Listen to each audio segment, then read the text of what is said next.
Sunnah followers here. We are there. Yes, alhamdulillah. And of course, the question most of the people actually can listen to us from Sunnah followers, because Sunnah followers actually, for your information, Sunnah followers is international. Alhamdulillah, started in Ohio, وصلت الليلة, but all over, alhamdulillah. Brother Youssef. Already, okay, early one. Let me say salaam alaikum to everyone watching, the people inside. We've got a very important topic tonight. One that's near and dear to my heart as someone who has grown up in this Western society. I'm very familiar with these issues. And we're going to talk about things as we always do, both contemporary and from the Islamic perspective. Women are under attack. There's no other nice way of saying that. If you look around the media, you look around what's going on in music and all the entertainment media, women are bombarded with constant propaganda these days, more so even than the men. We're going to talk about the issues that the men are facing in the coming weeks as well, as the totality, as we're going to be exploring throughout these sessions.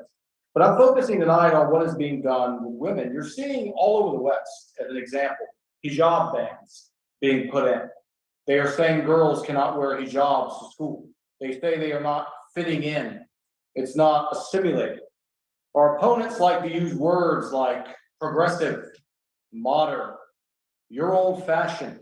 You know, you've got to get with the times. You know, you hear these terminologies being thrown around all the time in relationship to the hijab. These are the same people that want us to believe they care about our little girls and daughters and sisters and wives fitting in.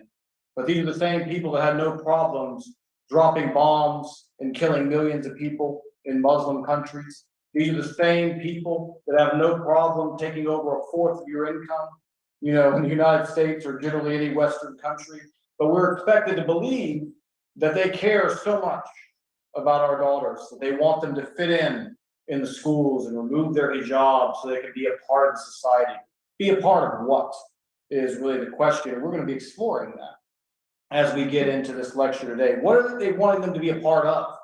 And we are going to look exactly where this goes. You see marketing campaigns directed toward women. I call it the "I don't need no man" is the terminology you're hearing used in pop culture and media now. You know, encouraging women to divorce.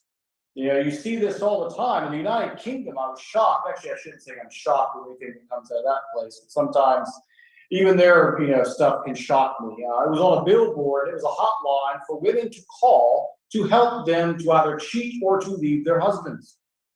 This is what we are seeing going on in the West. And they are putting it in such a palatable way. They've got the picture of the, you know, beautiful woman. She's smiling. She's so happy that she left the bondsmaid, if you will, as they like to call it, of being a wife or a housewife or a mother or whatnot. She's so thrilled to find her new life. We're going to look at some statistics later on that and see what a great new life that actually is, or, you know, isn't. You see hypersexualization, you know, going on, and they are trying for younger and younger. When I was going to school a long, long time ago, when I was in 6th grade, they first started introducing sexual education to 12-year-olds. They're wanting to go now as low as 6 in some places. And they are teaching these young girls from early age, not just from the music, not just from the movies, but from the actual educational institutes, that their only value in this world is their bodies, is their physical being. You know, and this is, again, I'm reporting the bad news, but we're going to talk about the good news, you know, coming up here soon. But this is what's going on.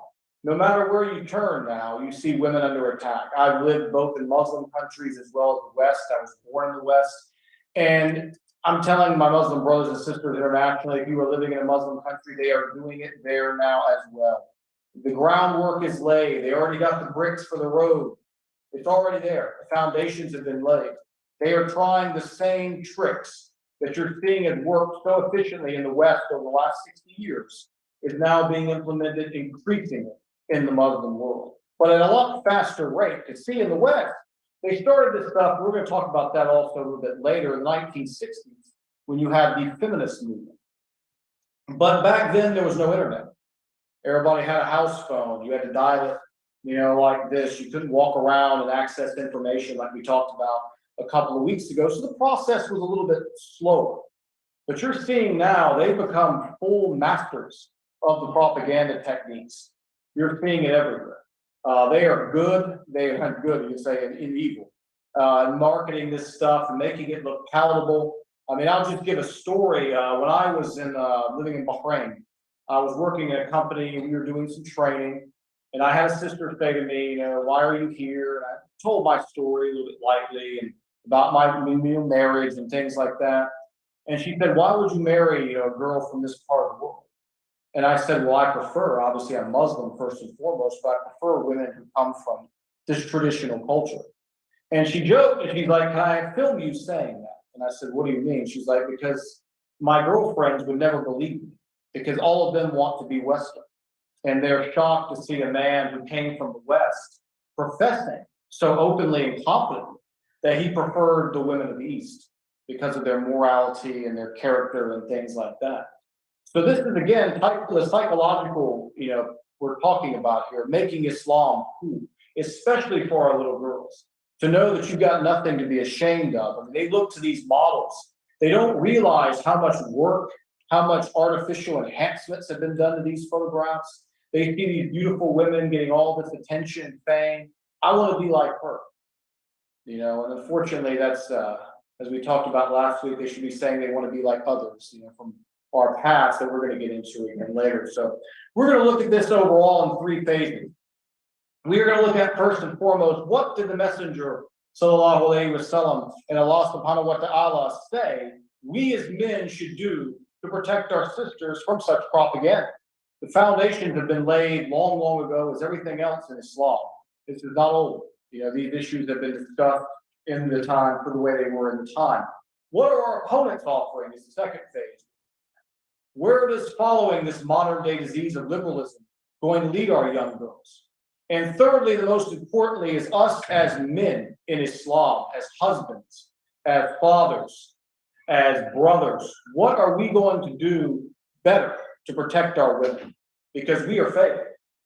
Overall, the men are failing. The men have gone to sleep. It has happened in the West, and now it is happening in the East. Men are afraid. They don't want to speak out. They feel they'll come across as too controlling.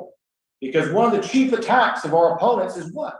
Islam is a sexist, barbarian religion that believes in locking women in chains. And men are so ashamed when they hear those attacks. Oh, you're anti-woman. They're not equipped with the tools to defend them. And we are going to equip you with the tools tonight of exactly how we are going to handle and be men in this ummah. So I'm going to start off with a hadith reported by Anas. The Messenger of Allah sallallahu alaihi wasallam said, whoever has 3 daughters, 3 sisters, and fears Allah regarding them, and cares for them, this person's place in paradise will be with me, and he will be like this. And he held up 2 fingers together, implying basically you're going to be this close to the Messenger of Allah sallallahu alaihi wasallam. So right here we have our first of many we're going to look at today.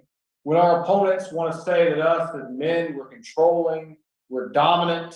Right here you do not get more loving and more caring than the greatest human being that ever lived, saying basically you will be like this with me in Jannah if you look after your sisters, your wives, your daughters. It is an obligation on us as men. And we're going to get into what Allah subhanahu wa ta'ala says about what a man should do for the women in the family, for his wives and for his sisters. But the Messenger of Allah is the same messenger, sallallahu alaihi wasallam, who they say hated women. He was a chauvinist. He disliked women, is what the claims and the attacks are. But right here, he's making it one of the key markers of the next life is how well you treat your women. Next one I want to look at here, you see from Allah subhanahu wa ta'ala says in Surah Nisa 4:34, men are the maintainers of women because Allah has made some of them to excel the others. If you know it. فضلنا بعضهم على بعض.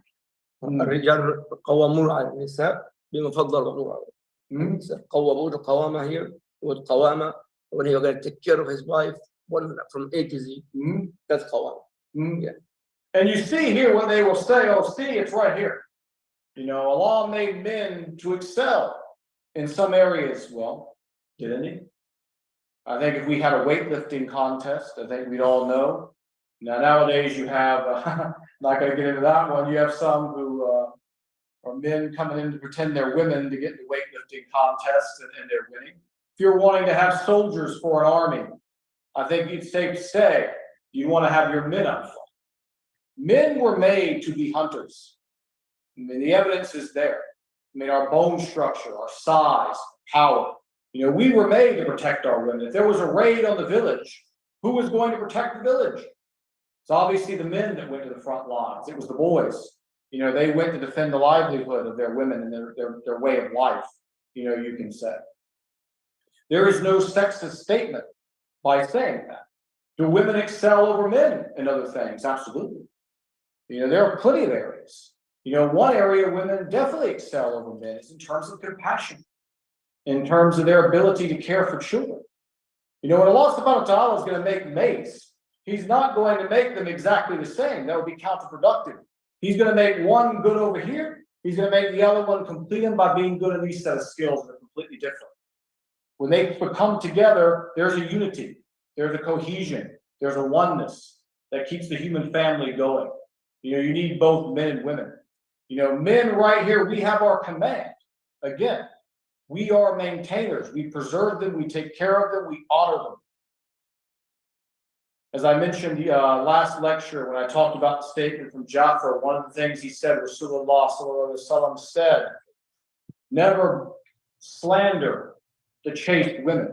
This was one of the markings of a bad human being, a man who made comments negatively about the women of society. You know, we had to stop. And if we get later, what you see in the West here now is a far cry from that. We're going to look at Baqarah 228.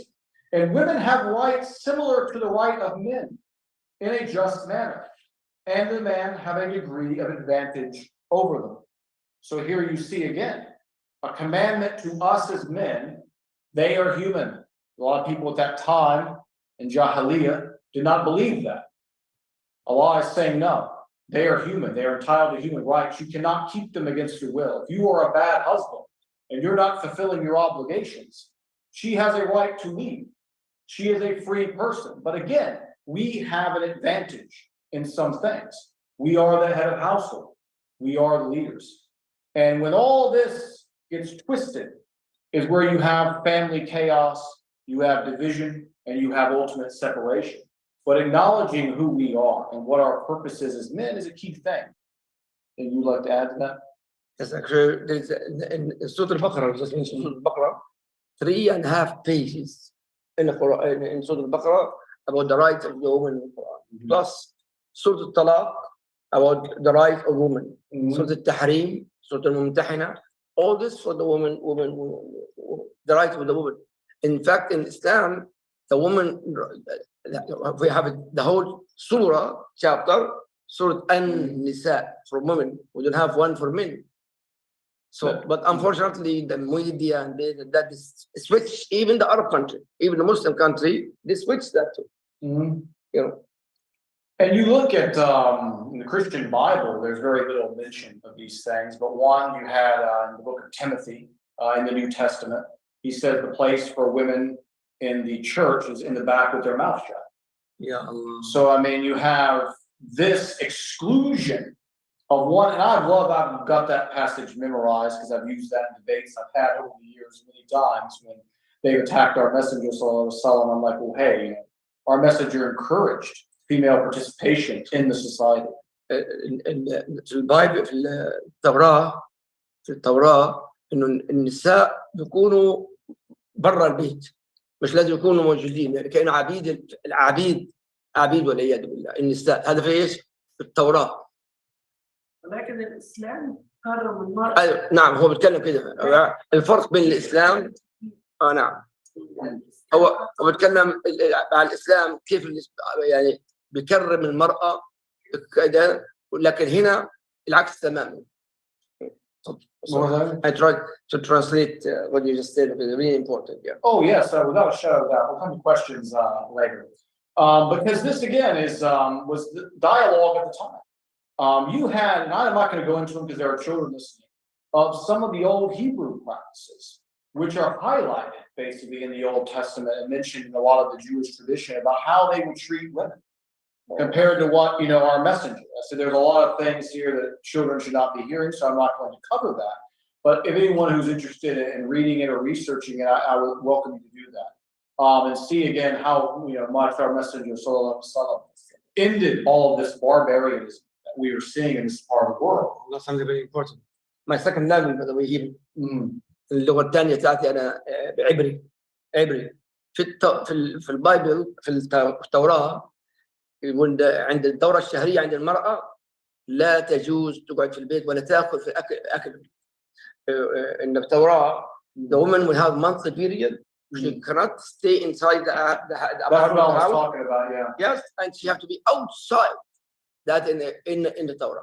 Subhanallah. Yeah. عكس تماما القرآن. The opposite of the Quran. Yeah, but sorry about that. I mean, that's what I wanted to say. You said in Arabic, it's perfect. Yeah. Because I didn't want to say my son and some others. I didn't know how I could word it in the most nicest and polite way, But I mean, the evidence is going to grow week by week as we keep doing these. We are going to be contrasting modern liberalism. We're going to be contrasting Christian beliefs and Jewish beliefs in comparison to ours. And you were just going to see that when these people make these statements, it's not even close to being correct. It's just categorically wrong on every level. There's nothing accurate about these attacks they're making. Here we have another one. This is from Bukhari, 989252. Ibn Umar, from the Messenger of Allah, Sallallahu Alaihi Wasallam. The Imam, ruler of the people, is a guardian and is responsible for his subjects. So right here, the Messenger is laying it out what the ruler is responsible. And Allah Subhanahu wa Ta'ala, we're going to get to this in a second, judges us based on these tests. We see the second part. A man is the guardian of his family and is responsible for his subjects. Lastly, a woman is the guardian of her husband, his home, and his children. She's going to be judged according to those tests. كلكم راع وكلكم مسؤول عن رعيته. الرجل راعي والمرأة راع في بيت زوجها. You have a ruler. You've been entrusted by the society to rule fair and just, and you betray your people and inflict hardships on them. Allah Subhanahu wa Ta'ala is going to judge you fiercely based on this hadith for this neglect. Yeah. And I'd hate to be in the day of judgment for the leaders of this country over the last 100 years of how they are going to be judged for the way they have governed. It's not going to be pretty because there's really absolutely no explanation other than just lack of care or just total corruption for the way some societies have been run. But as a husband, I'm going to be judged and questioned. How did I treat my wife? How did I treat my kids? Was I walking around with gold watches and all this nice stuff while I'm having my kids wear hand-me-down clothes with holes in them? Was I neglecting to feed them and provide them? Was I yelling excessively at my wife, verbally abusing her? Or was I basically dealing with them exactly as the provisions state, with fair and honesty? And Allah Subhanahu wa Ta'ala encourages us in the Quran. I don't have the exact quotation here, I'm paraphrasing. Help me on that. When it's talking about not looking for the faults in your partner and forgiving them, the ones that you do find. Sometimes you may not like something in her, but there is a source of goodness. That's hadith actually. Yeah. And the Rasul sallallahu alaihi wasallam, إذا رأيت شيئا لو رأيت شيئا من زوجتك تغاضى عنها يعني تغاضى عنها هي عمل أشياء كثيرة أفضل من العمل. نعم. And then we have one more here. This is one of the more controversial ones that we're going to look at before we continue our presentation. This comes from Sunan al-Nasa'i. Yeah. 538. When Khusros died, so this is we're prefacing this circa around that time frame. When Khusros died, they came to the Messenger Sallallahu Alaihi Wasallam and said basically, who have they appointed as his successor? The response of the messenger was, they said his daughter. The Messenger of Allah Sallallahu Alaihi Wasallam said, no people will ever prosper or entrust their leadership to a woman. Now you hear a lot of attacks from Christians and from atheists on this particular hadith. But we go back to what we looked at before, and we talked about the nature of the woman and the nature of the man. Women are not made by Allah subhanahu wa ta'ala to be leaders. That is not a sexist statement. That is not a demeaning statement. That is a statement of reality. Just like Allah subhanahu wa ta'ala made me 5'6", I'm not 200 pounds. You're not going to see me in the National Football League playing football. Or the NBA where you've got to be 7 feet or 6'10". Allah subhanahu wa ta'ala gives us all gifts. No condition. Yeah, you got to be. You have to be. Right? Yeah, he was 5'10". You know, he was considered a little man. I was showing my son a player one time who was 6'1", and my son's like, he was tiny. I mean, that guy's taller than 90% of the human population, and he's the little man, you know, on the court. Yeah. But God gives us our own gifts, again, our own tests, our own challenges, and our own little world here that we have to work with. And women are not made here on this earth to be leaders of the society. And again, a large part of that goes to how they were made. Women are compassionate. Sometimes a leader has to be firm. He has to be tough in the face of adversity. You know, again, we men are warriors, hunters, gatherers. We are used to stress. Stress has less effect on us. We're able to manage it much more, you know, easily because, again, it is our nature. So when we look at these authentic hadiths, all these hadiths I use today are sahih, and we look at the ayahs from Allah subhanahu wa ta'ala in the Quran, we can see what a husband is supposed to be. A caretaker, a leader, a role model, a provider. A woman is there to raise the children, be his pillow to lie on, his confidant, his voice of peace after a hard day's work. She's there to support him, to be gentle, and we are to be gentle with each other. And when you have that balance, everything will be harmonious from that point forward. Once everyone is familiar with their role in a marriage, what a marriage involves, and both sides acknowledge where it comes from, you have harmony. Where do you have disharmony?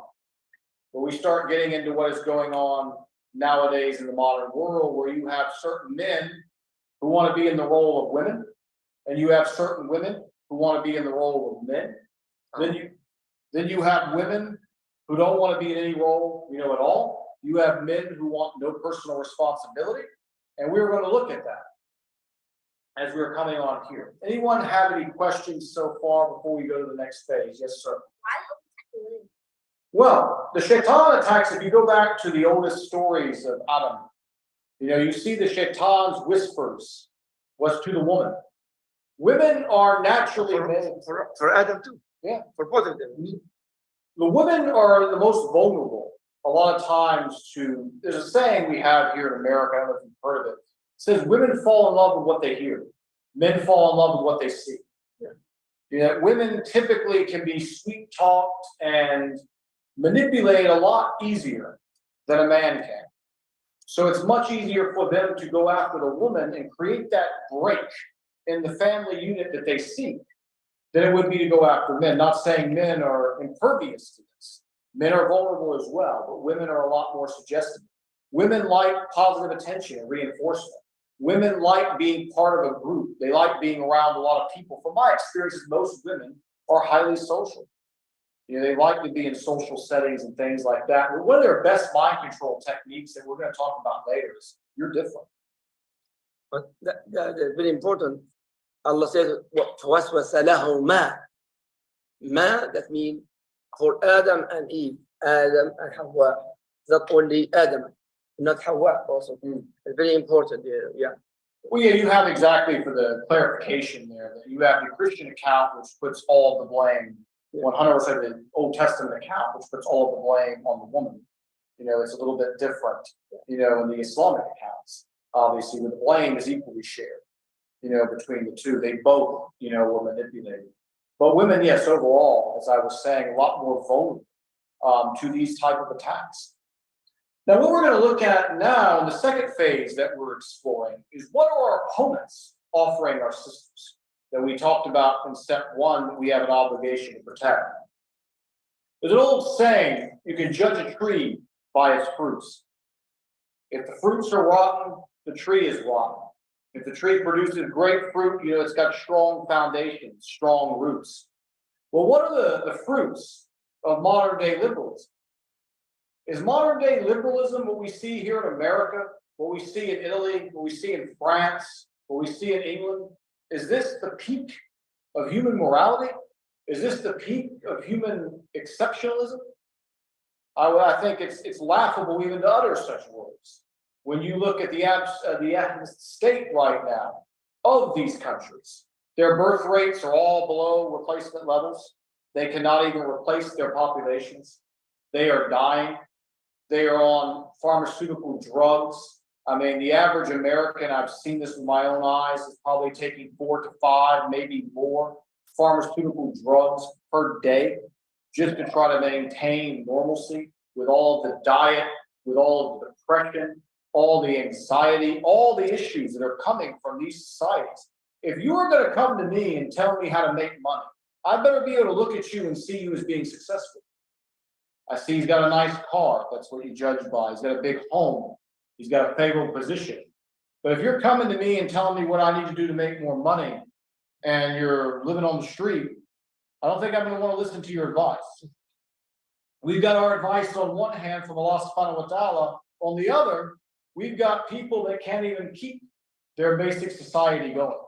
You see just divorce rates in this country are through the roof. Every divorce that happens today, 70% will be broken in this country in the next 2 to 3 years. There is no, I talked about a couple weeks ago about the people get married by Elvis impersonators in this country. People get married spur of the moment at 2 o'clock in the morning intoxicated. You often hear stories when you ask a husband or a wife, where did y'all meet? Oh, in the nightclub, in the bar. You know that ain't gonna last. You met already on haram pretexts, so you're already destined, for failure. This is the judge of character, nowadays. This is how the mating circle goes, for our opponents. You see single mothers everywhere. All one has to do is look at the public schools, look in the neighborhoods. Almost, over half from what I've seen in my children's school, they are single mothers, broken homes. It's a proven fact statistically. Young boys, and I was one of them, I've lived through it. They are 50% more likely to be on drugs if the father is not in the home. I was one of them. They are 50% more likely to think of suicide if the father was in the home. I was one of them. They are likely to run away. I can't remember exactly. We're close to 50% on that one as well. And they're very unlikely to graduate even high school. I did not graduate high school until much later in life, mashallah. And I went farther beyond that. It's the stats are telltale. We go back to the previous, and we're building a house here, and we talk about this defending women premise. We talked about the male being the caretaker, the maintainer of the home. We are seeing when the discipline leaves, what is happening in these homes for the young boys. And the young girls, it's even worse. Oh, 1 second. You can look at statistics that if a woman or a girl growing up does not have a positive male role model in the home, her choices in men are equally as bad as what happens to our young brothers who are growing up without a father in the home. A man in the home is the first man this girl sees in her life. Her father, her brothers, how they behave is how she's going to judge all men that she sees in the future. If she doesn't see a man around them, what is going to happen to her? She's going to accept the lowest member of the society, which is what we are seeing now in the modern world and the West. We are seeing these girls giving themselves over at younger and younger ages to the lowest of the low, of the society. They say we lock them down.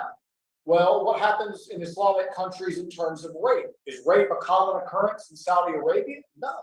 Is rape a common occurrence in any Muslim country? No. You can't go to a major city as a lady in public in the West without the fear of rape. I see on a daily basis stories of these young girls getting into cars with men who they just met at a nightclub or a bar, being taken somewhere. They're found dead in the ditch 2 days later after being repeatedly raped. because the father either was not there or he was there and he said, oh, it's not my job to tell her. She's her own woman. Because some professor in college told me I would be a chauvinist pig if I tried to discipline my daughter, I tried to provide guidance. We see these stories, all you've got to do is type in girl rape in Google. In any state, I guarantee you in the last week, you will find one. In our religion, do we allow women to go out alone? We don't. Allah subhanahu wa ta'ala had this figured out, of course, as he always does, long ago. The society, again, is falling apart, here. And what I'm concerned with is what I am now witnessing, as I mentioned in the opening of this lecture, that it is now getting into our community, as well. Because we already see who these people are. We already see what their track record is. It's absolute failure. Now they are in our countries controlling the media, just like they do here, and they are pushing the same thing, on our girls. I saw my wife had something on the TV. It's in Saudi Arabia, these open concerts that they're having there now. And there were sisters everywhere in the concert. I think maybe I saw one or two hijabs. And this is again, Saudi Arabia. When I was in Saudi Arabia, if you saw a woman without a hijab, it was like, it's strange. It's like you're seeing Bigfoot. Something just wasn't going on unless you went into the compounds. Now you're seeing the majority of these women are not wearing it at all. And they were openly weeping and crying for this singer. It just broke my heart to see this level of idolatry in a way, and then how these women were now behaving. I've seen it also, from stories I've talked to people, what I've seen, the hijab will start here, and then it goes back, it goes back, it goes back. All of a sudden, they're not wearing anything, at all anymore. And it's all being accepted around the Muslim world. I read a lot of forums where you have Muslim fathers in, where it's not my place as a father to tell her she can't go out alone. She can't be here. She can't be in the offices surrounded by men all day long. These men are scared. Where have the men gone? And that's going to be kind of the focus, the last part that we're going to be looking at now, because it is coming. When we put our daughters in these schools, and they are teaching, last week, one of the sisters, asked a question. She said they were talking to her and asking her, aren't you hot? In that thing. These type of questions that they get in the schools. It's going to be much worse, unfortunately, later. They start asking even more. Don't you feel oppressed? One time, I heard one sister say that she was confronted in the bathroom by a Western woman. And the Western woman said, you're so pretty. Why do you have to wear that thing? You're not ugly. Only ugly women should wear that thing. And it was trying to equate the hijab, with a woman who is, not very attractive, you can say, who is now trying to, I guess, in a way, beautify herself, cover herself up. Again, they don't understand, what the purpose, in the hijab is, so they are going to attack it.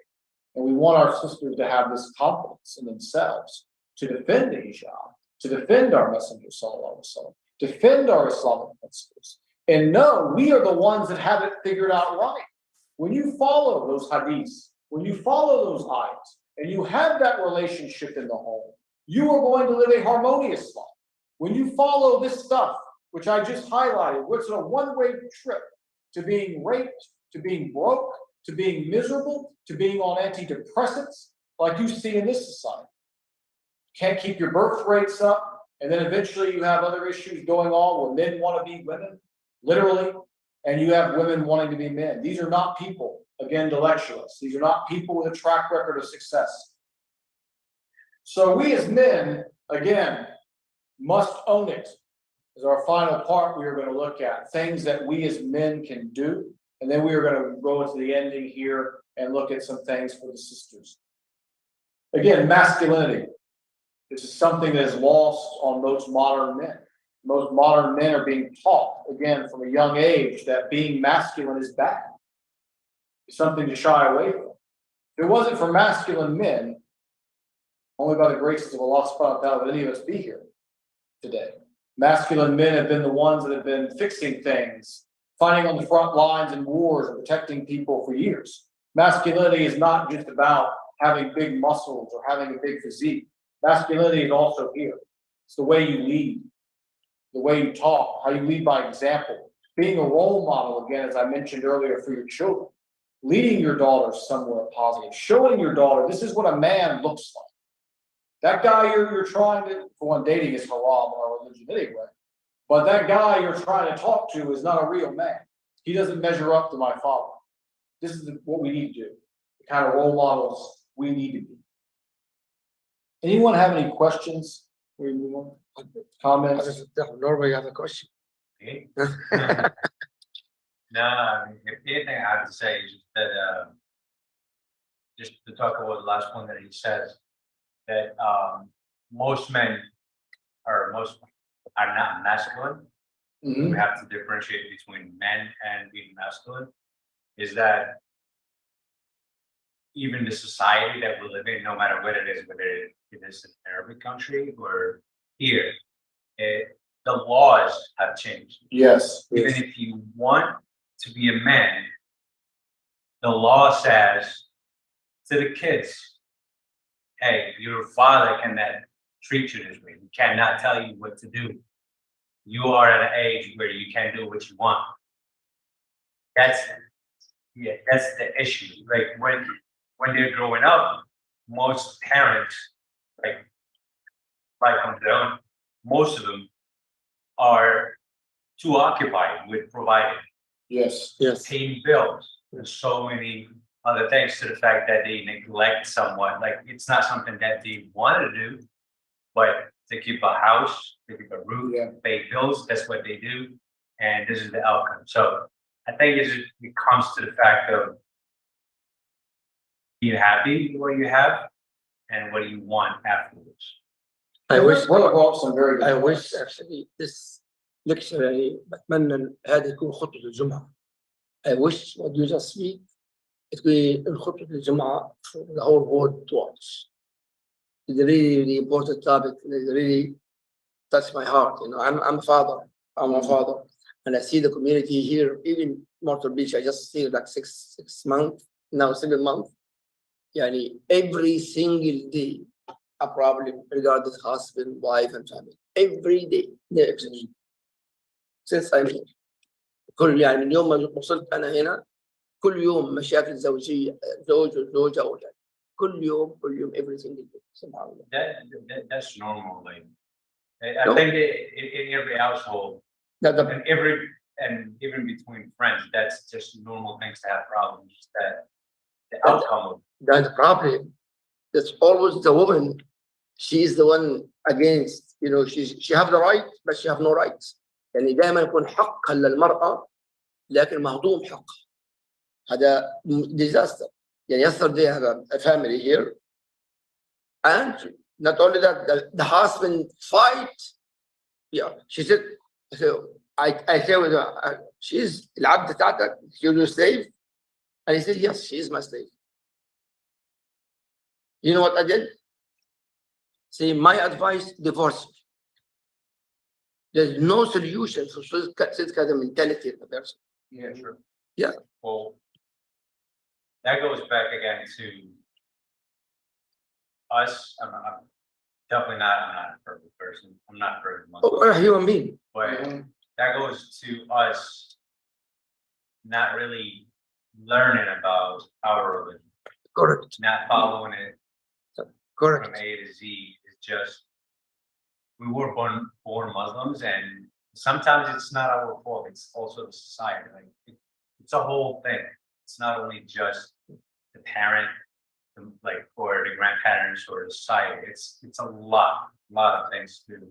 Brother Abdel Fattah said, we're not following the religion truly. We're not doing that. If we're doing that, we are completely different. So, Yeah, and he made a lot of good points. You had a question? I have a comment. Is that every day when I went to school, girls would have shorts that were up to here.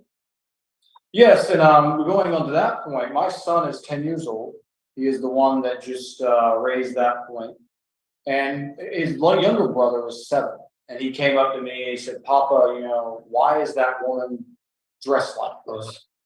And as a father, you know why, I mean, obviously. but you don't want to go into all those details. I plan on getting my children out of the public schools as soon as possible. As he said very well, I mean, we need to get all of our kids out of these schools, but they keep us on this, I call it the treadmill existence. A treadmill is where you go and you run, you spend all this energy, but you don't get it. That's what American society is. You're sitting there running, collect money, give money, all back. But at the end of the month, you ain't gained it. It's became universal. It's Yeah. not only in America, it's Yeah. universal. You were just working and working and working just to simply put the roof over your head to pay the groceries every single year. The groceries go up, the salary doesn't match. If it does go up, it doesn't match the inflation. And again, this is not by accident.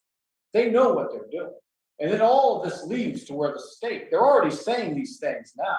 The state's going to raise those children. Those children belong to the state. You're seeing California has already made that open declaration. They said a young boy or a young girl can go have gender reassignment surgery, whether the parent wants to or not. Why? Is what he was saying. Because you don't own your kids in their mind. Those kids belong to the state. And you're abusing them by denying them gender reassignment surgeries. We must, and part of my main purpose for wanting to get involved in the Islamic community full steam, is I want us to check out. Checking out means you're a member, but you're not. The Amish are a group you see here in America. They have checked out. The Amish don't take part in this society. Ya Allah. They have their own thing. They stay with it.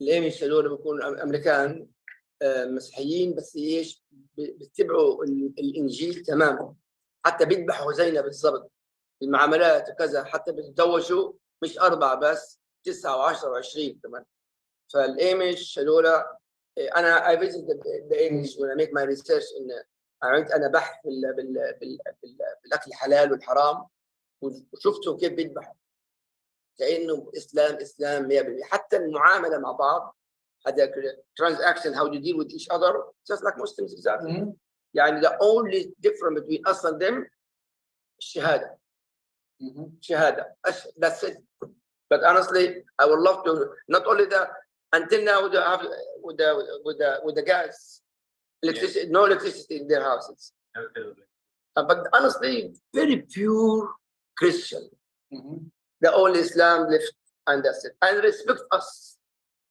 Not the other religion, by the way, even Christian, not believing them. Not, only Islam. Alhamdulillah. And yes, for us to check out, this society, first spiritually, mentally, and later, and lastly, inshallah, physically, to check out of this society. Because it's gotten to the point now, the coexistence on any type of level is beyond broken. It's too far. There can never be common ground. When you have people promoting stuff that is just completely the opposite of everything we hold dear. Yes, sir. I have another comment.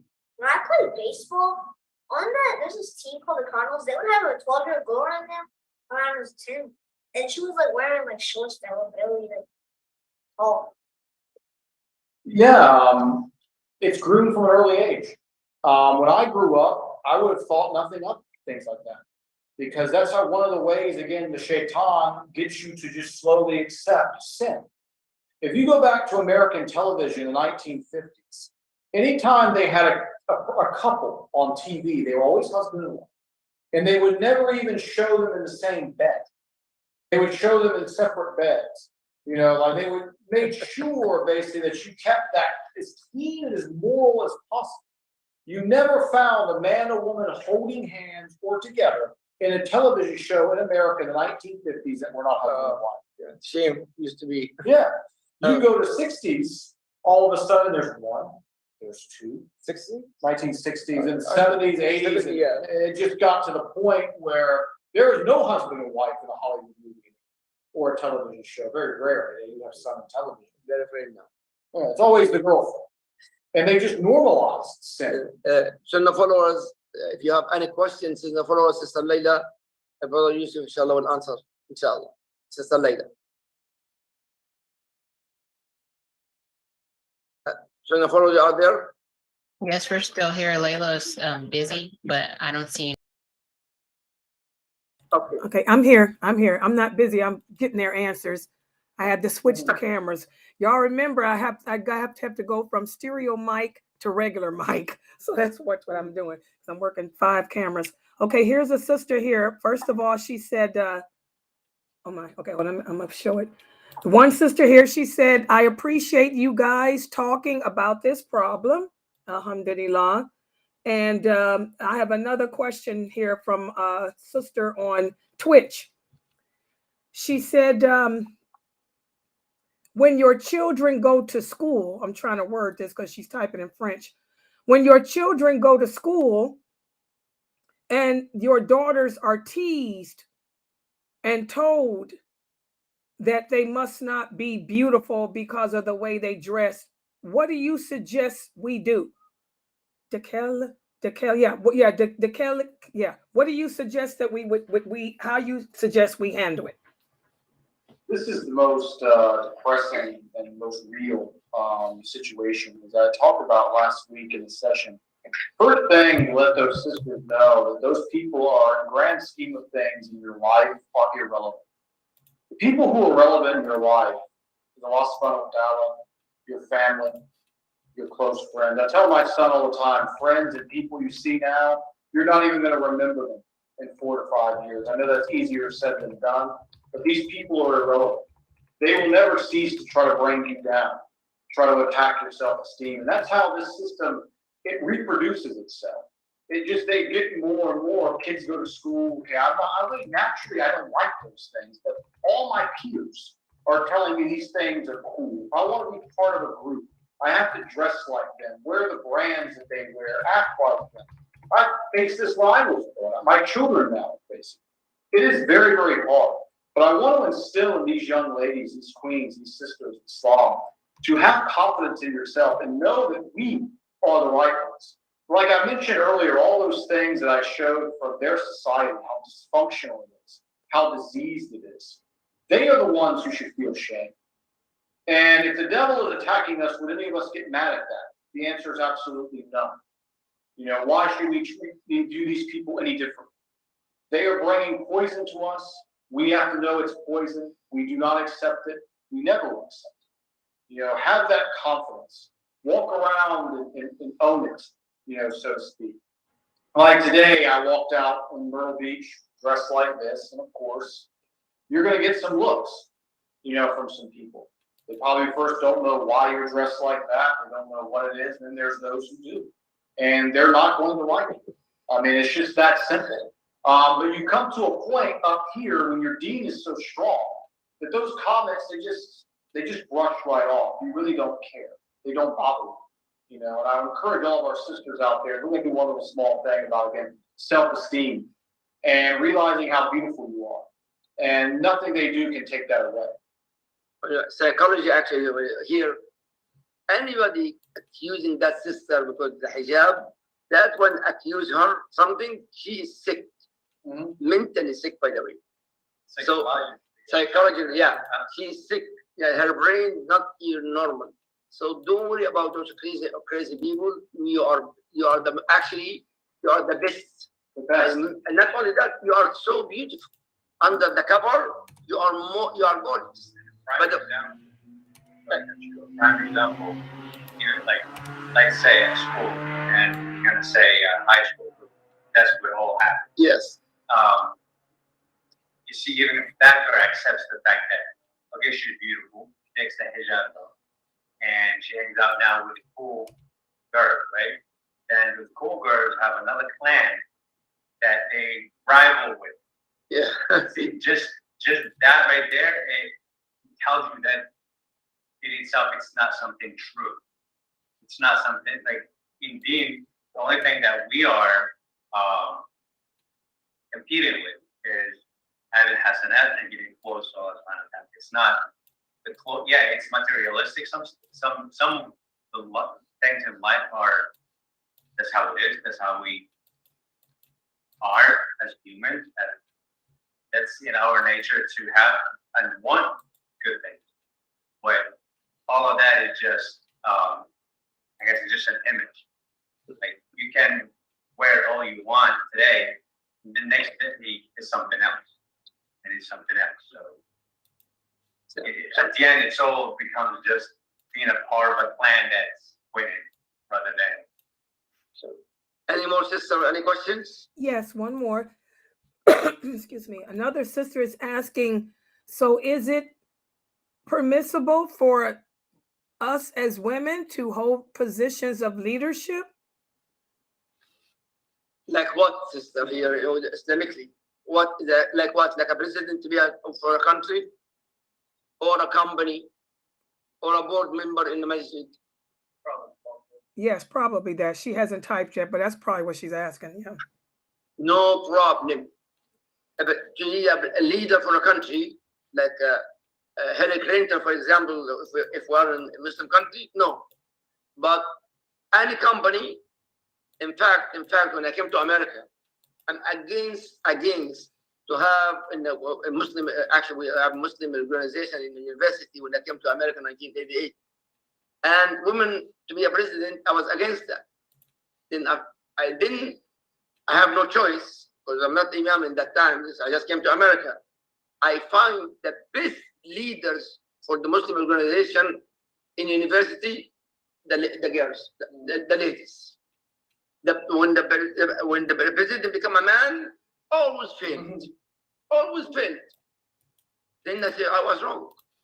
The hadith Rasul sallallahu alaihi wasallam, number one, hadith da'if is a weak hadith, number one. Number two, if the hadith sahih, he said chief for the country, for a clown for our country, not for a company, not in the household, not in masjid board, and so on. Is that a clear, sister? She said, what about city council? No problem with that. In fact, she's gonna make the best. Actually, I say, like instead of our president of the United States of America, I don't want to mention names. She cannot be. If the United States of America, a Muslim country, cannot be a woman. That is the hadith, but the hadith still hadith da'if.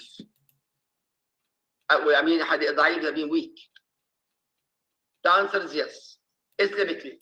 Of course, some other shi'os say no, haram. Go to the history.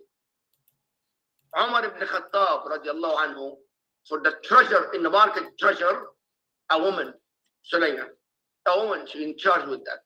In the war, the nurses of the war that were guiding the army, a woman also through the Umar ibn Khattab. Umar ibn Khattab is the most tough Sahaba, tougher than anybody else. So I don't know why the people belittle the sisters that, and because they take one part of the hadith or part of the ayah. Yeah, the reason we were using that here was to just illustrate again certain societal roles that are natural, based on what the Prophet had said, which was that men were to be again. No, hold on 1 second. Alhamdulillah, Sister Huda, very important here. She's graduated from Al-Azhar University. السؤال هل الأخوات هل يجوز إنه تكون في مكان معين، يعني تكون مثلا مسؤولة في المسجد هنا أو مسؤولة في شركة من الشركات أو لا؟ يعني هل يجوز للمرأة إن تكون مسؤولة في شركة في منظمة من المنظمات حاجة زي كده؟ فأنا قلت لهم يعني الحديث أول حاجة حديث ضعيف إنه المرأة تكون رئيس الدولة أو رئيس المجموعة، إما شركة من الشركات. She said يجوز. By the way, Sister Huda, she is from Al-Azhar University. She's our teacher here. She's an Al-Azhar University, graduated a master's degree. جائز. كان بيخلي زوجاته منهم القائدة في الجيش، في الحرب، اللي بتنظم معاه في البيت، فكان كل واحدة فيها. وده دليل احنا بناخد سنة الرسول صلى الله عليه وسلم. ده دليل ان هو كان المرأة.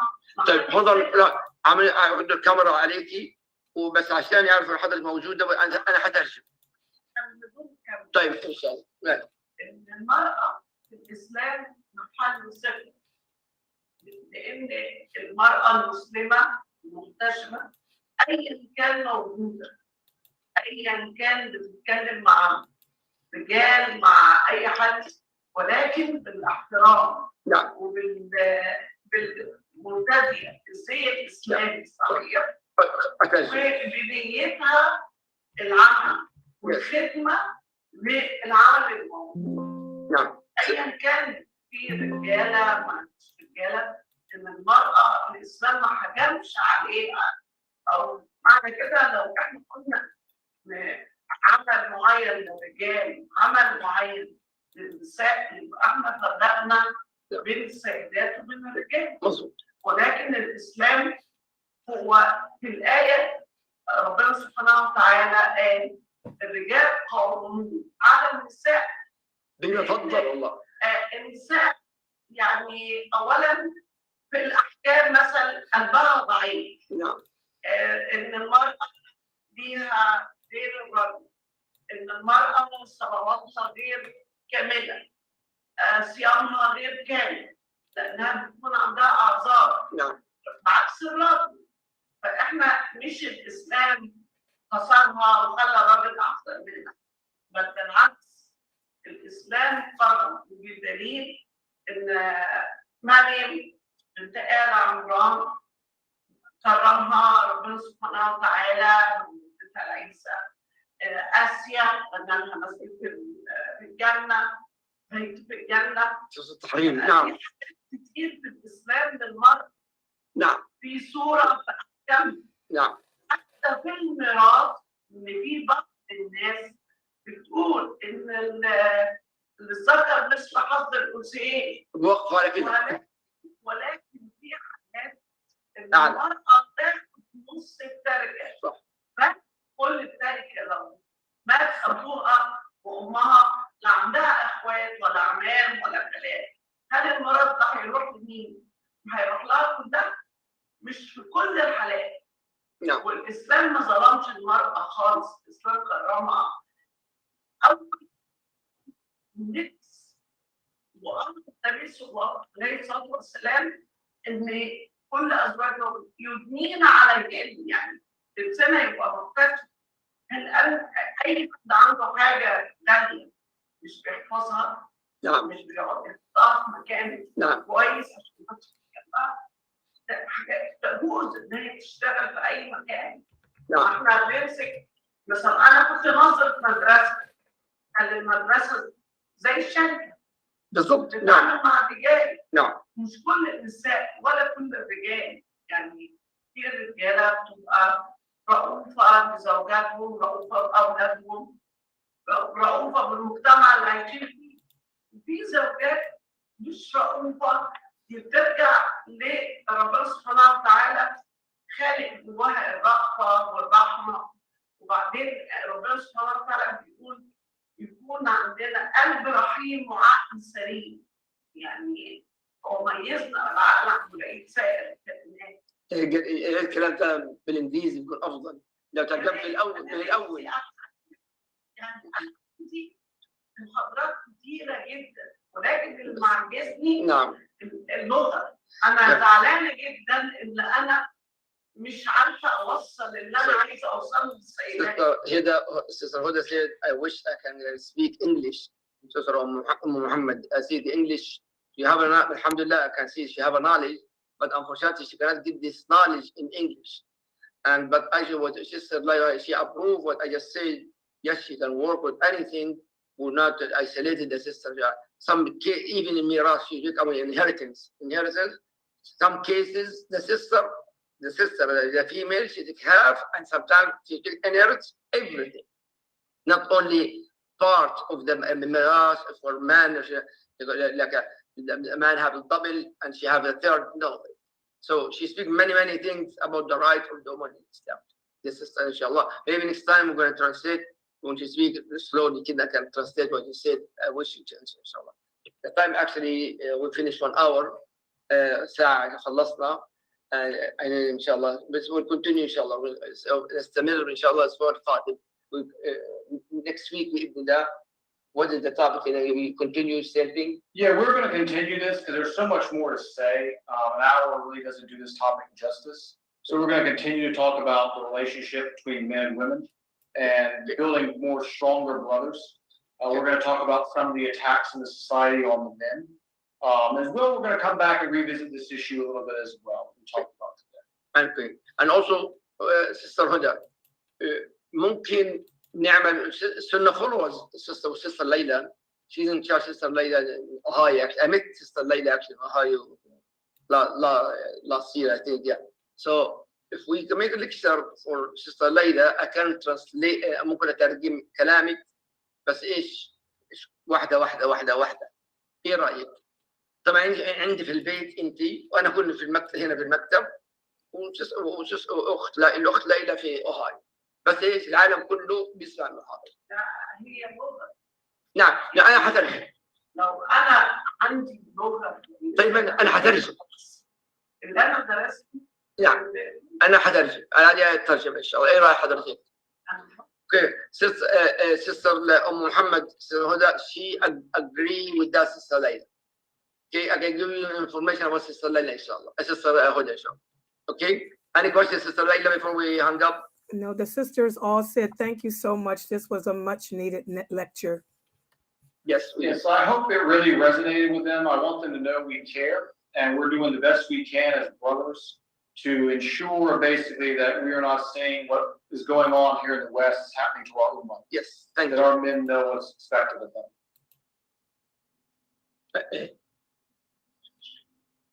الشاف بإيد لا اتصل بصلاح ما اعرفش كيف brother sister جزاكم الله خير and thank you so much إن شاء الله أسامك for the pizza جزاك الله may Allah provide you from the Jannah إن شاء الله الدنيا عند آخرة آمين. And I wish actually Sunnah followers will ask to give you many pizza, beautiful pizza, halal but also halal meat. Inshallah. But inshallah, يلا السلام عليكم ورحمة الله وبركاته. سبحانك اللهم وبحمدك أشهد أن لا إله إلا أنت أستغفرك وأتوب إليك. السلام عليكم ورحمة الله وبركاته. Wa alaikum salam wa rahmatullah. MashaAllah. This was really good. Alhamdulillah. Okay, guys. I'm glad you all appreciated it. Yes, sisters. And next week, he's going to continue again next week, inshallah. Okay. So I'm going to log back in about 10 minutes. Give me about 10 minutes to get things set up. And then I'll come back with the next class for tonight, which will be the class on the lawful and the unlawful. Okay. So I'll be logging back in, guys, in 10 minutes.